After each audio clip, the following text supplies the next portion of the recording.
Merci, Monsieur le Président Philippe Bas et Madame la Présidente Sophie Primas, Monsieur le Ministre, Monsieur le Secrétaire d'État, Mesdames, Messieurs les sénateurs. Vous l'avez dit, avec solennité, avec émotion, avec fermeté, samedi, une nouvelle fois, Paris a été frappé de violences inacceptables. Samedi, une manifestation déclarée au même moment, la marche pour le climat, au sein de laquelle 36 000 personnes, soit 3 fois plus de monde que sur les Champs-Élysées, nous avons pu voir qu'elle peut se dérouler sans violence. Je le précise parce qu'il y avait aussi une autre manifestation encore, Marche des Solidarités, et donc 3 grandes manifestations étaient organisées sur Paris. Si nous en avions besoin, la preuve est faite une fois de plus que le problème, ce ne sont pas les manifestations. Le problème, ce sont les ultra-violents qui s'infiltrent dans tous les cortèges, qui cassent et qui pillent. Les ultra-jeunes et les black blocs qui poussent tous les manifestants vers la brutalité, vers la radicalité. Et sur les Champs-Élysées, samedi, il n'y avait plus de manifestants, il y avait des casseurs. J'évoquais le chiffre de 1500 black blocs identifiés très vite. Mais nous avions 8500 violents, 8500 casseurs qui étaient présents à leur côté. Des casseurs prêts à tout, des casseurs prêts à tuer. Nous avons tous vu l'immeuble incendie avec cette femme et son enfant sauvés in extremis par les policiers et les sapeurs-pompiers que certains ont tenté d'empêcher d'intervenir. J'aimerais d'abord, Monsieur le Président, dresser un bilan de cette journée.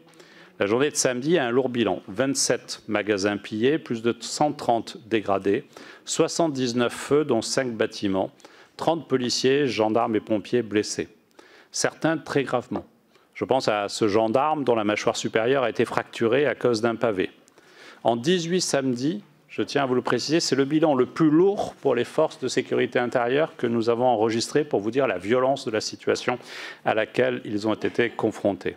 Et depuis le début du mouvement, chacun le sait ici, le bilan des casseurs, c'est près de 4000 blessés chez les manifestants et les forces de l'ordre.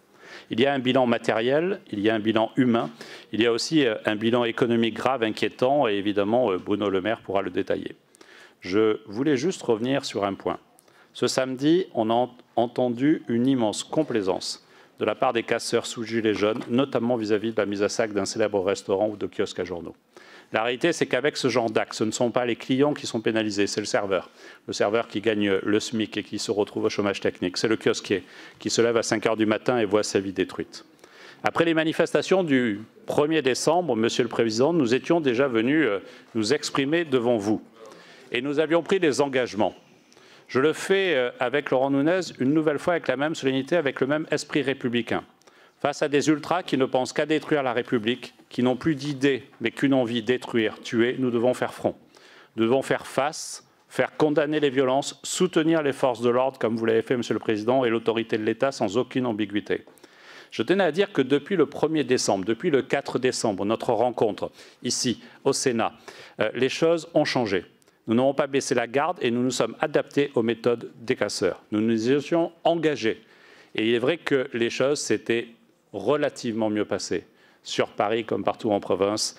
Et l'explosion que nous avons connue samedi montre les limites d'un système mis en place, j'y reviendrai. Nous avons évolué d'abord dans notre doctrine. Nous avons choisi de devenir plus mobiles. Nous avons convenu de méthodes anti-émeutes et plus de méthodes seulement de maintien de l'ordre.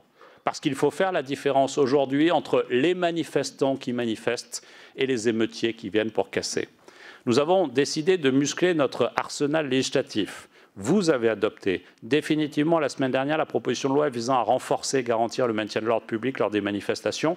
Cette proposition de loi déposée par Bruno Retailleau, pour laquelle, Monsieur le Président, je vous avais indiqué, pour reprendre la référence de votre propos liminaire, qu'un groupe de travail entre le ministère de l'Intérieur et le ministère de la Justice se réunirait pour qu'il produise ses conclusions au 15 janvier. Et c'est sur la base de ces conclusions que nous avons travaillé à l'Assemblée puis au Sénat. Je veux enfin vous dire qu'aucun acte ne reste impuni et que rien que pour la journée de samedi, nous avons procédé à 340 interpellations.